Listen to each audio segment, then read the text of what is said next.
नमस्कार। एक नए आर्टिकल के साथ आपके साथ जुड़े हैं। पत्नी कानूनन मांग सकती है पति से पैसे। भारतीय न्याय संहिता में गृहिणी को आर्थिक रूप से मजबूत करने के लिए कई रास्ते दिए हैं।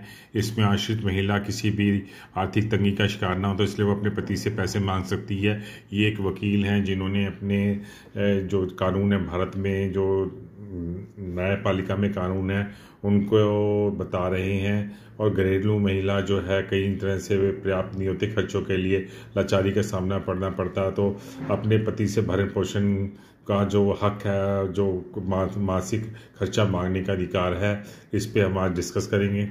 ये घरेलू हिंसा से महिलाओं का संरक्षण अधिनियम 2005 यह एक सिविल लॉ है जो महिलाओं को वैवाहिक संबंधों में वित्तीय शोषण से राहत दिलाता है। इसके तहत महिलाएं दैनिक खर्चे, घर गृहस्थी का खर्च, जीवन की मूलभूत आवश्यकताएं जैसे खाना, कपड़े, दवाइयां, बच्चों के खर्चे, स्वास्थ्य खर्चे, दूसरी खर्च की मांग कर सकती है। ये कानून राहत देता है और महिलाओं को सशक्त बनाता है। भारतीय नागरिक सुरक्षा संहिता 2023 की धारा 144 पूर्व में सीआरपीसी की धारा 125 थी है।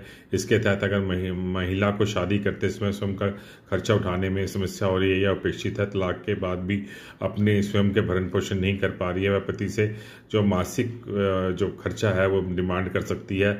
यह एक ऐसा कानून है जो सभी धर्मों पर समान रूप से लागू होता है और यह केवल जीविका और अन्य बुनियादी सुविधाओं के आश्रित को भरण पोषण प्राप्त करने का अधिकार देता है।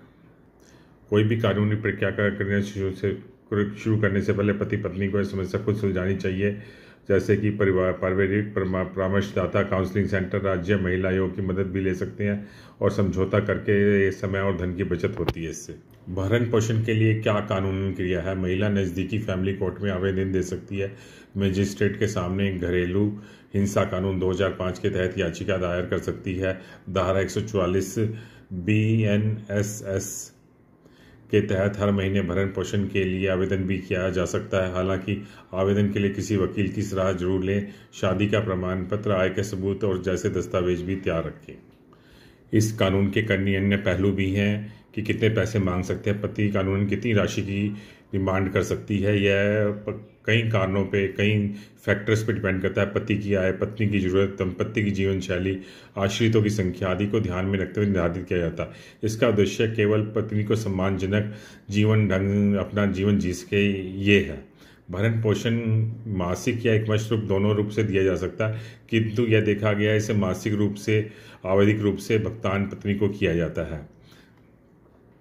पत्नी की आय कम या बेरोजगारी के बावजूद पत्नी का भरण पोषण का अधिकार बना रहता है। हाँ, भुगतान की राशि या उसमें किसी तरह का संशोधन न्यायालय अलग अलग मामले के आधार पर तय करता है। यानी सीधे तौर पर कहें तो पति अपनी पत्नी के बुनियादी जीवन निर्वाह खर्चों की जिम्मेदारी से बच नहीं सकता, खासकर अगर वह श्रम करने में सक्षम है, यदि वह नौकरी कर सकता है।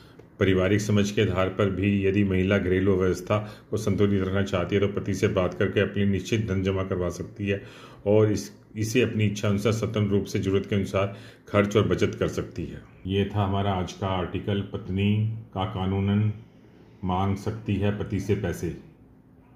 आशा है कि आपको हमारे ये जो आर्टिकल है पसंद आया होगा और चैनल पसंद आया होगा। चैनल को लाइक करें, सब्सक्राइब करें।